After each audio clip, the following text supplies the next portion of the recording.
Rutan kelas 1 Medan. Yang pertama bahwa wilayah kerja KPU Kota Medan itu hanya meliputi Kota Medan, itu alasan pertama. Yang kedua, sebagaimana diketahui Rutan Medan itu terletak di wilayah administratif Kabupaten Deli Serdang. Sehingga dalam penyelenggaraan pemilu dan pilkada dan harus artinya tetap menjadi ranahnya KPU Deli Serdang, sementara Deli Serdang kan tidak melaksanakan pilkada seperti itu. Dan yang ketiga bahwa mereka menyatakan bahwa 15 Oktober KPU telah menetapkan DPT Wali Kota Medan untuk tahun 2020. Itulah alasannya mereka menolak. Sementara kita ketahui bersama bahwa jumlah warga binaan kita hari ini ada sekitar 3.450 dan penduduk Kota Medannya berjumlah 2.363 dan yang teridentifikasi NIK-nya itu berdasarkan hasil koordinasi dan kerjasama kita dengan Camat Medan Helvetia Pak Siregar itu ada berjumlah 1.145 orang. Artinya 1.145 orang ini tadi potensial untuk dimasukkan ke dalam DPT agar hak konstitusional mereka juga dapat diimplementasikan untuk kelancaran pemilihan wali kota Medan ini tadi, atau sebagai bentuk partisipasi warga negara lah ya terhadap pesta politik ini, seperti itu.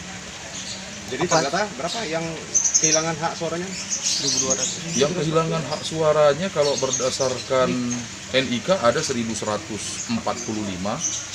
Kalau berdasarkan domisilinya, ya artinya yang menjadi dasar kita adalah putusan pengadilan ataupun surat perintah penahanan berjumlah kurang lebih sekitar 2.363 orang. Nah Bang, untuk solusinya sendiri nggak ada dipindai gitu Bang, gimana gitu?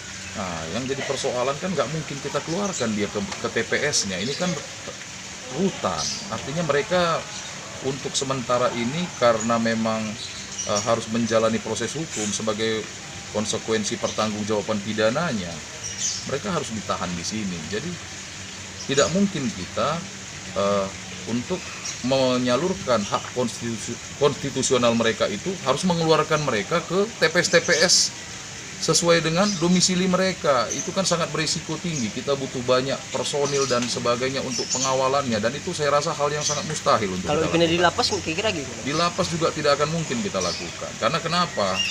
Artinya mereka ini kan berasal dari seluruh kelurahan kecamatan di Kota Medan. Bukan hanya Kelurahan Tanjung Gusta, seperti itu dia. Jadi sebelumnya sudah ada proses juga pemilihan di sini atau seperti apa?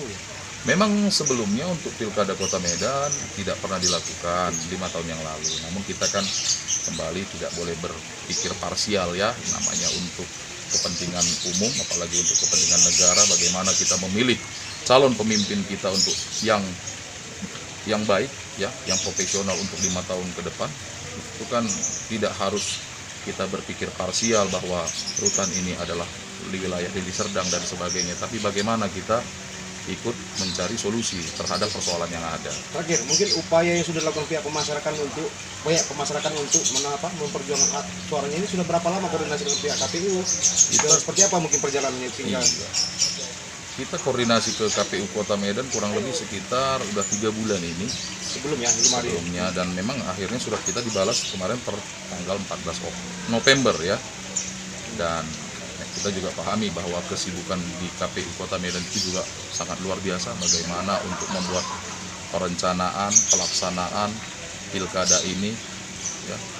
Memang bukan pekerjaan mudah, tapi ya, kita yakini bahwa dengan kita semua punya itikat baik, kita pasti mampu menyelesaikan permasalahan yang ada untuk mensukseskan penyelenggaraan Pilkada Kota Medan di tahun 2020 ini. Demikian. Seperti itu kedepannya supaya jangan terulang lagi lah. Inilah harapan daripada pihak masyarakat.